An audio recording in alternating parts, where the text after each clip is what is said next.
Have you ever noticed that the greatest fear does not arrive with a loud sound? It comes quietly, almost without warning. The first time you hesitate before standing up from your favorite chair. The first time you wonder whether someone else may soon have to help you with the simplest part of your day. I have lived long enough to tell you that this fear grows much faster than wrinkles. And if we ignore it, it can steal our confidence long before it steals our strength.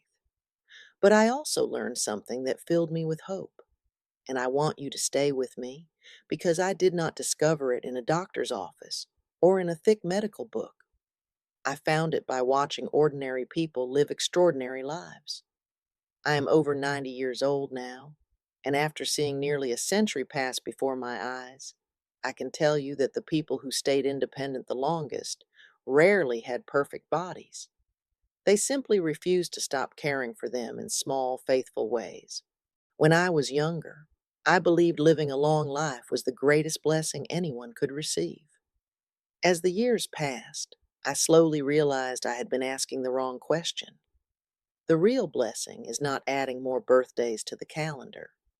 The real blessing is waking up in your own home, making your own breakfast, opening your own curtains, and deciding for yourself how your day will begin. Throughout my life, I met people from different places, different cultures, and different walks of life. Some were wealthy, some had very little, yet the happiest older people shared something that money could never buy. They protected their independence as though it were the most precious treasure they owned. I still remember sitting by my kitchen window one rainy morning, wondering why some people seemed to lose that treasure so early, while others kept it well into their 90s. At first, I thought the answer had to be hidden in expensive treatments or rare foods. Then, year after year, I noticed something far simpler. The strongest older people were not chasing miracles. They were building quiet habits that almost nobody else paid attention to. And one story, the story of someone I cared about deeply, changed the way I looked at aging forever. What happened to that person made me promise myself that I would never ignore the little choices that shape our future. And I believe that promise may be the reason I am speaking with you today. If you have ever wondered whether it is still possible to protect your freedom, even now, then what I learn next may surprise you more than anything I have shared so far. When I was in my late 60s, I still believed that taking a long walk every morning was enough to protect me from whatever old age had in store. I loved those quiet walks.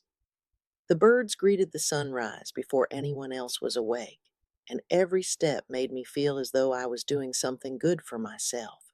For a while, I truly believed that was all I needed. Then life introduced me to someone who quietly changed the way I understood growing older. Her name was Margaret, and she lived just 3 houses away from me. She was almost 10 years older than I was, yet she carried her groceries without asking for help, climbed her porch steps without holding the railing, and always seemed to stand a little taller than everyone else. One afternoon, I finally asked her what her secret was. I expected her to mention a special vitamin or an expensive machine. Instead, she smiled and said, "My dear, walking keeps me moving, but a few simple exercises keep me living the way I want to live." Those words stayed with me much longer than I expected. Over the following months, I began paying closer attention, not only to Margaret, but to other older people I met throughout my life. During family visits, neighborhood gatherings, and even while traveling years ago, I noticed the same quiet pattern. The people who remained independent were rarely the fastest or the strongest. They simply kept asking their bodies to do small, useful things every week. They practiced standing steadily, reaching comfortably, carrying ordinary objects, and keeping their balance without even thinking about it. I often wondered why nobody talked about those simple habits. Everywhere I looked, people were searching for complicated answers while overlooking the small routines happening in ordinary kitchens and living rooms every single day. Then something happened that shook me deeply. A longtime family friend, a kind man named Frank, moved into a care facility after a difficult fall. His mind was still bright, and his heart was still full of kindness. But little by little, I watched something inside him become quieter. It was not only his muscles that weakened, it was the feeling that he was no longer in charge of his own days. Every visit left me asking myself the same painful question.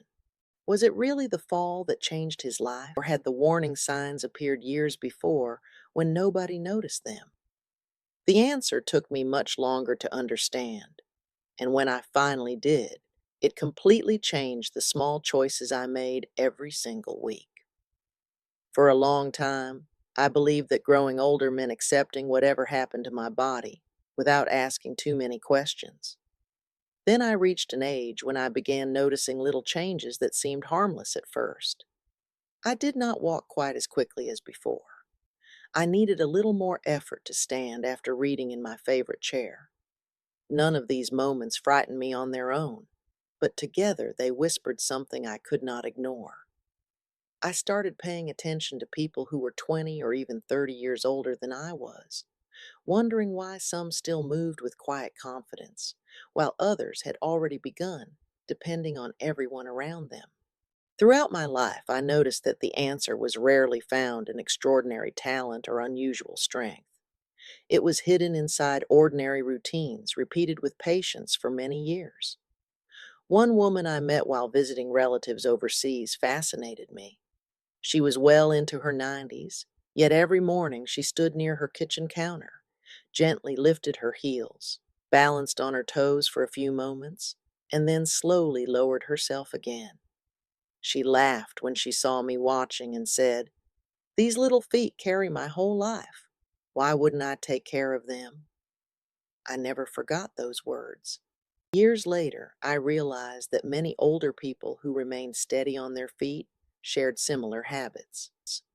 They respected the small muscles that most younger people never even think about. Many people believe that strength begins in the arms or the legs, but I often wondered whether confidence actually begins where our feet meet the ground. Researchers continue studying balance and healthy aging, yet long before I ever heard those conversations, I had already seen older neighbors quietly practicing simple movements that helped them feel more secure during everyday life. Then another memory came back to me with surprising clarity. A gentleman I had known for decades once told me that the day he stopped trying to improve was the day he truly began feeling old. His words stayed in my heart because they sounded so different from everything else people said about aging. Instead of counting the years behind him, he kept asking what small thing he could still do today. That simple question slowly became part of my own life, and before long I discovered another quiet habit shared by many active older people. It looked almost too simple to matter, yet it changed the way they stood, breathed, and even carried themselves, and I could hardly wait to understand why it made such a remarkable difference.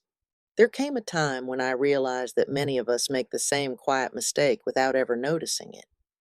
We tell ourselves that if we are still walking every day, everything must be fine.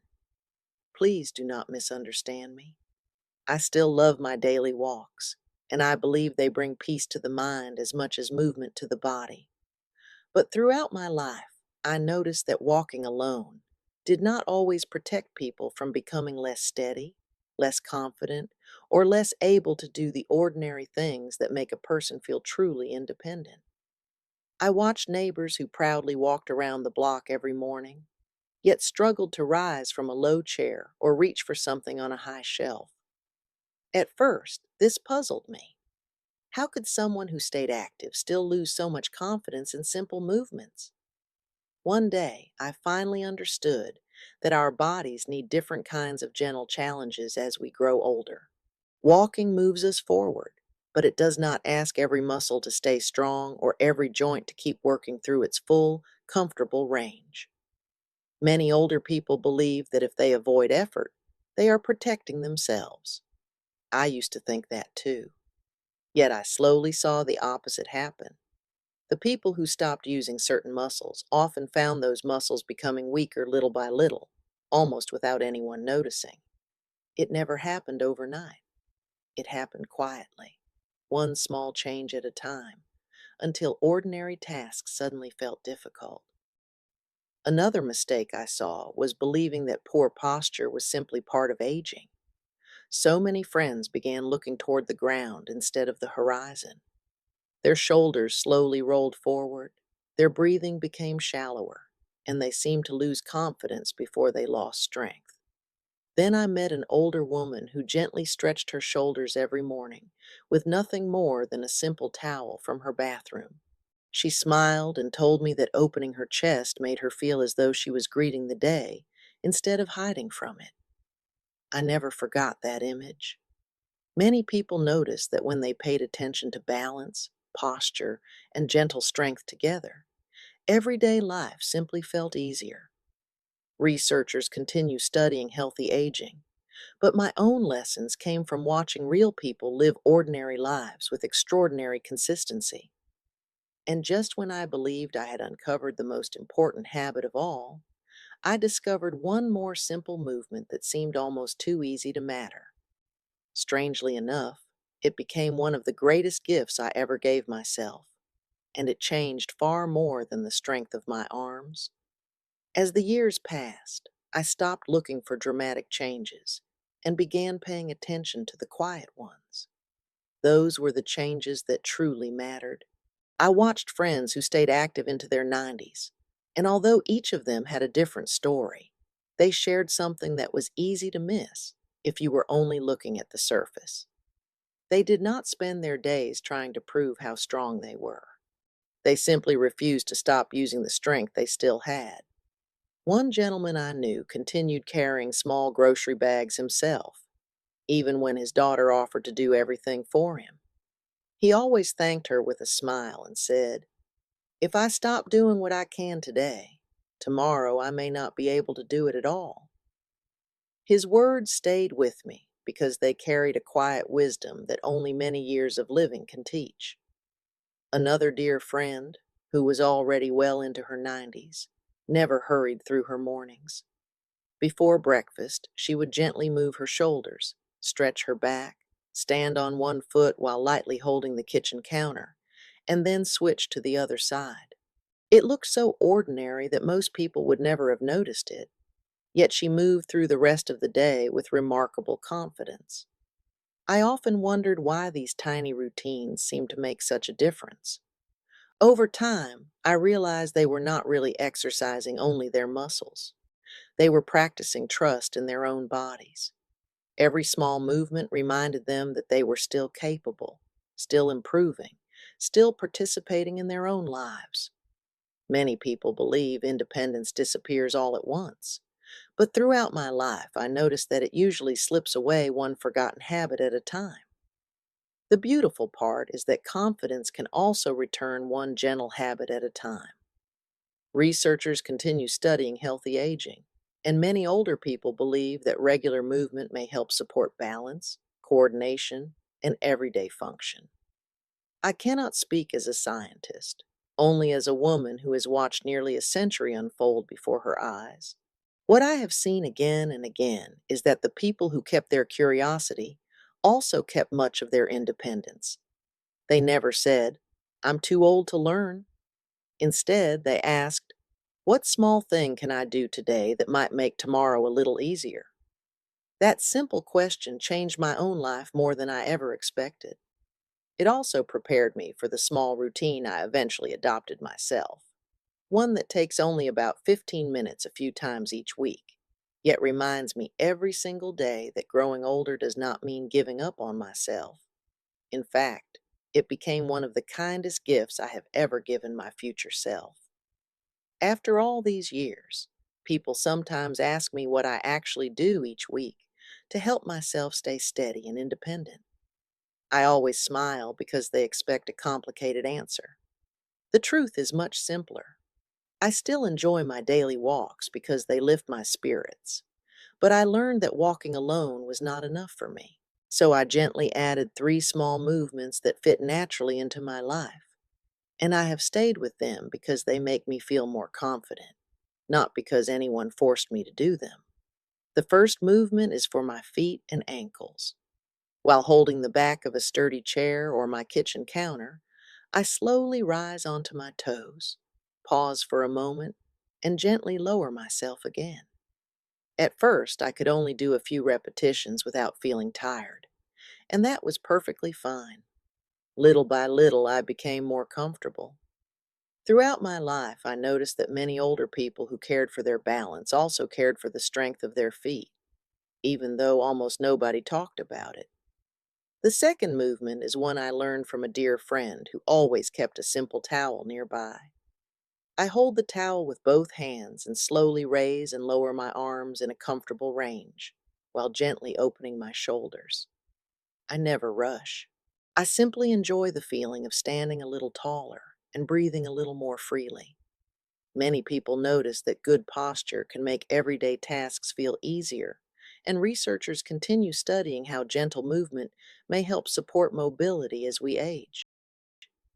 The third movement surprised me the most because it looked almost too easy to matter.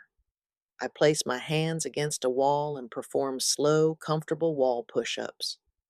They help me feel stronger when carrying groceries, opening heavy doors, or standing up from a chair. I never compare myself with anyone else. Some days I do only a few, and other days I feel ready for a few more. What matters to me is showing up with kindness instead of pressure.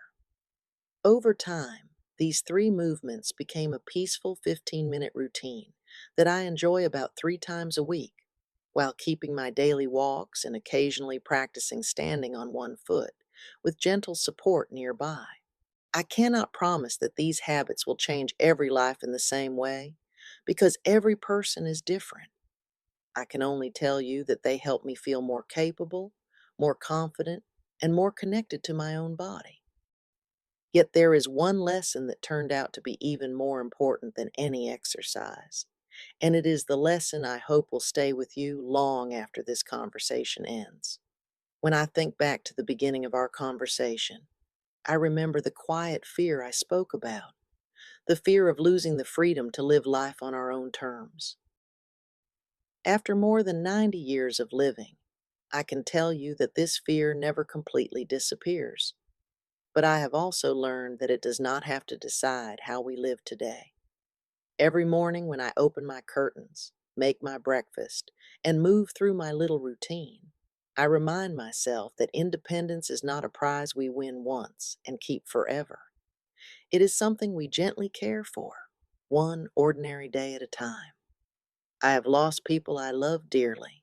I have said goodbye to friends who shared decades of memories with me. I have cried in an empty house and wondered how I would find the strength to keep moving forward. During those difficult seasons, I discovered that the body and the heart quietly support one another. When I found a reason to get out of bed, even on the hardest mornings, my steps became a little steadier. When I chose gratitude instead of bitterness, my days felt lighter, even though my circumstances had not changed. I truly believe that hope is one of the greatest companions we can carry into old age. Throughout my life, I noticed that the happiest older people were not those who never faced hardship. They were the ones who never stopped believing that tomorrow could still hold something worth waking up for. If you have watched this far, I would love to know a little about you. Please write your name and your age in the comments. I always enjoy hearing from people whose journeys are different from mine, and I believe we encourage one another simply by sharing our stories. Then, before you continue with the rest of your day, perhaps you might gently try one comfortable set of each of the three movements we talked about today, always listening to your body and adapting them to what feels safe and appropriate for you. There is no need to rush, and there is certainly no need to be perfect. Every small step is still a step forward. Age alone does not decide what your life will look like tomorrow. As long as you continue caring for your body with kindness, keeping your mind curious, and holding on to hope, there is always another opportunity to protect your independence and enjoy the life that is still waiting for you. If my stories have brought you comfort, I would be honored if you subscribe to this channel so we can continue discovering simple, thoughtful ways to support healthy aging together, one gentle conversation at a time.